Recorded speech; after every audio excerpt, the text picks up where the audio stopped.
Hello and welcome to another one of our little dives into the Grimm's fairy tales. Today is one that is short, but definitely not sweet. It might be little, but does it pack things in. Mother Trudy was published by the Brothers Grimm in the third edition of their children's and household tales in the year 1837, and their source was a poem by Mere Teddy, published in 1823, and I couldn't find the original. I looked for days, which was extremely annoying. And it was probably not included in the first few publications of the children's and household tales due to its graphic content. Although it's short, it devolves into the darkness very, very quickly, and was used more as a cautionary tale for parents to curb their child's willful, disobedient nature. So you can probably guess where we're going to go.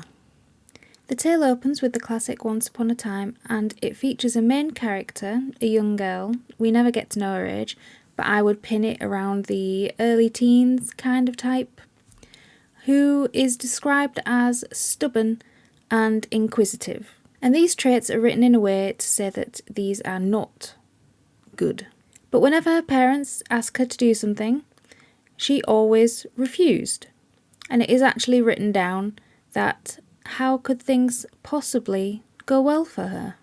Now one day she bobs along to her long-suffering parents and says that she has heard a lot about Mother Trudy, who lives in the forest, and that she would very much like to go and visit her, because if you hear a lot about somebody, you want to know who they are, what they do.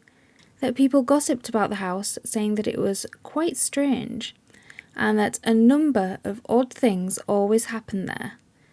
And the girl, being inquisitive, made her even more curious to go and see this woman who lives alone in the forest, and probably moved there because she didn't exactly want visitors. I know that if I moved to a forest, it wouldn't be to become a socialite, and I certainly wouldn't want children rocking up to my door wanting a nosy about my cottage. I would probably turn them into toads and chuck them down the well, to be quite honest. A dry well.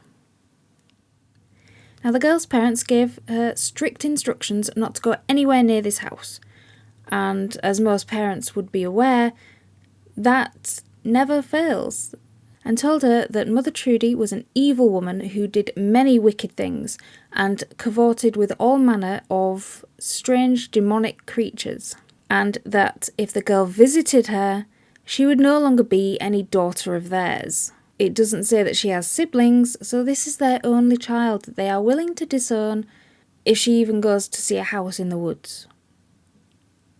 Understandable, given who's living there, but not really parent of the year material. Now, of course, the girl, being willful and curious, paid absolutely no attention to her parents and skipped out of the door into the woods, where they promptly swallowed her up. Now, when she arrived at the house and knocked on the door, Mother Trudy opened it and she asked the girl, "Why are you so pale?" The girl replied that she saw something that really scared her. "What did you see?" asked Mother Trudy.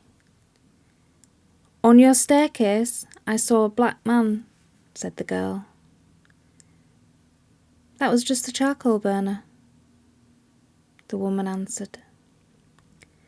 Then the girl said, "But then I saw a green man." "That was just the huntsman," the woman replied to her. Then the girl said, "But then I saw a blood-red man." "That was just the butcher," the old woman replied. The girl was shaking from head to toe. She was so scared, but she stammered out that she was so scared when she looked through Mother Trudy's window, and she couldn't see Mother Trudy, but instead she saw a towering devil with a head of fire. "Ah," Mother Trudy exclaimed, "then you saw the witch in all her finery." I've been hoping you would come here. I've been waiting for a long, long time. You can provide me with light." And with that, Mother Trudy grabs hold of the girl on her doorstep and swiftly turned her into a block of wood and carried her inside, really gentle, and promptly threw her on the fire to burn.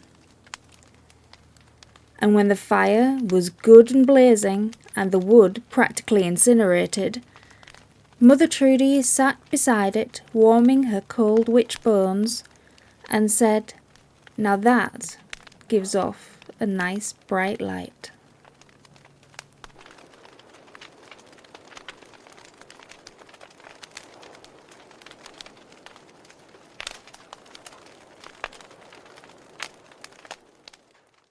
Now it might not be short and sweet, as I said, but it will definitely be short and warm.